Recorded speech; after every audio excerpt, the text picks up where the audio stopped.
Hi guys, और आज बात करेंगे क्लास 12 की बिजनेस स्टडी के चैप्टर नंबर 9 फिनेंशियल मैनेजमेंट के बारे में। देखिए, वैसे तो ये चैप्टर बोर्ड में तकरीबन 7 से 8 नंबर की शानदार वैल्यू रखता है और इस चैप्टर में कई सारे टॉपिक भी हैं जो कई सारे इंपॉर्टेंट वैल्यूज़ को कवर भी करते हैं। लेकिन आज के इस वीडियो में हम स्पेसिफिकली बात करेंगे सिर्फ फिनेंशियल मैनेजमेंट के बारे में, क्योंकि स्टार्टिंग वीडियो है इसलिए हमें समझना ज़रूरी है कि फिनेंशियल मैनेजमेंट क्या होता है। फिर फिनेंशियल मैनेजमेंट के बाद हम समझेंगे फिनेंशियल प्लानिंग क्या होती है, किस तरह से डिसीजन लिए जाते हैं और किस तरह से शेयर मार्केट में शेयर का प्राइस बढ़ जाता है। ठीक उसी टर्म को आगे समझते हुए हम ये देखेंगे कि फिनेंशियल मैनेजमेंट का क्या मतलब हुआ। तो देखिए, फिनेंस का मतलब हुआ जब हम बात करेंगे रुपीज़ की, यानी कि बिजनेस को शुरू करने के लिए जो पैसे चाहिए जिसे अकाउंट्स में हम कैपिटल कहते हैं, यहाँ पर वो फिनेंस हमारी टर्म है।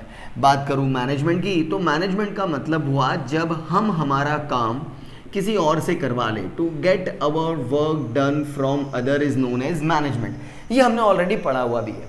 तो देखिए, जब किसी ऑर्गेनाइजेशन के अंदर, किसी कंपनी या स्टार्टअप के अंदर जब कोई इंडिविजुअल अपने फाइनेंस से रिलेटेड, अपने कैपिटल से रिलेटेड काम किसी और दूसरे इंसान से करवा ले, वो टर्म कहलाती है फिनेंशियल मैनेजमेंट। और जो पैसे के अरेंजमेंट का काम करता है उसे कहते हैं फिनेंशियल मैनेजमेंट। देखिए, इस पूरे फिनेंशियल मैनेजमेंट के अंदर हमें दो खास बातों का ध्यान रखना है। एक तो फिनेंशियल मैनेजर बिजनेस के अंदर प्रोक्योरमेंट करता है, जिसे आसान भाषा में कहूँ तो हम इनफ्लो कह सकते हैं, यानी कि बिजनेस को शुरू करने के लिए जो पैसे चाहिए उसे प्रोक्योरमेंट कहा जाएगा। अब इसे एक रियल केस स्टडी से समझते हैं। देखिए, बात है 2008 से 2010 के बीच में, जब रिलायंस की तरफ से मुकेश अंबानी को एक टेलीकॉम कंपनी को स्टार्ट करना था, जो 2016 में हमारे सामने भी आई थी, जिसका नाम था जियो। इस जियो टेलीकॉम कंपनी को शुरू करने के लिए मुकेश अंबानी को फंड रेज करना था, यानी कि उसे फिनेंशियल मैनेजमेंट की ज़रूरत थी। तो पैसा बिजनेस के अंदर आया, तकरीबन 1,80,000 करोड़ रुपए बिजनेस के अंदर आए। इसे कहा जाएगा प्रोक्योरमेंट, यानी कि इनफ्लो। बिजनेस के अंदर जो कैपिटल आ रही है वो फिनेंशियल मैनेजर लेकर आ रहा है। इसके बाद उस पैसे को किस तरह से यूजेस किया जाएगा, यानी कि उस पैसे का आउटफ्लो कहाँ कहाँ होगा, इस बात का डिसीजन भी फिनेंशियल मैनेजमेंट लेगा। तो 2008 से 10 के बीच में जो 1,80,000 करोड़ रिलायंस को जियो के लिए फंड रेज करना पड़ा, दैट इज प्रोक्योरमेंट। और फिर कैसे उस 1,80,000 करोड़ को पूरे भारत के चारों तरफ फाइबर केबल वायर्स को बिछा करके तकरीबन 2 लाख करोड़ का इन्वेस्टमेंट रिलायंस ने किया जियो में अपने लॉन्चिंग से पहले तकरीबन 6 से 7 सालों के अंदर। इसे कहा जाएगा यूजेज, यानी कि आउटफ्लो। यानी कि जब फंड्स के अरेंजमेंट्स की बात हो उसे कहा जाएगा इनफ्लो, यानी कि पैसा कहाँ कहाँ से ऑर्गेनाइजेशन में आएगा, दैट इज अरेंजमेंट। और पैसा कहाँ कहाँ जाएगा, that is also known as investment.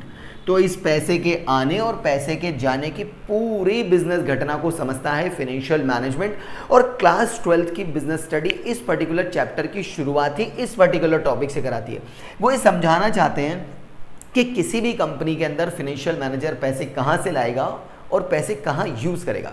अब पैसे आने और जाने की पूरी कहानी में, यानी कि इस इनफ्लो और आउटफ्लो और इस फंड्स के अरेंजमेंट के अंदर उसे 3 खास बातों का ध्यान रखना है। सबसे पहला, जहाँ से भी फंड रेज किया जाएगा वहाँ उसकी रिस्क कम होनी चाहिए।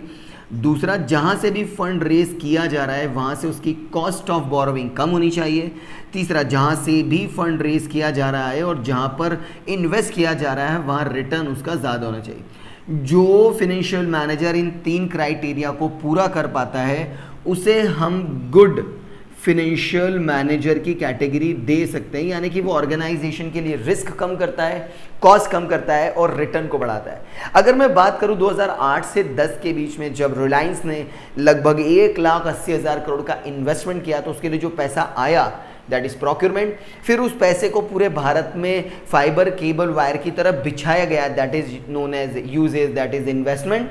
और इस तरह से फंड अरेंज किए गए कि रिलायंस की रिस्क कम रहे, रिलायंस की कॉस्ट कम रहे और उनके रिटर्न्स तो आप देख ही रहे हैं, काफ़ी अच्छे खासे रिटर्न है। ये बात थी फिनेंशियल मैनेजमेंट के फंड आने और जाने की थियोरेटिकल कॉन्सेप्ट हिंदी की आसान भाषा में।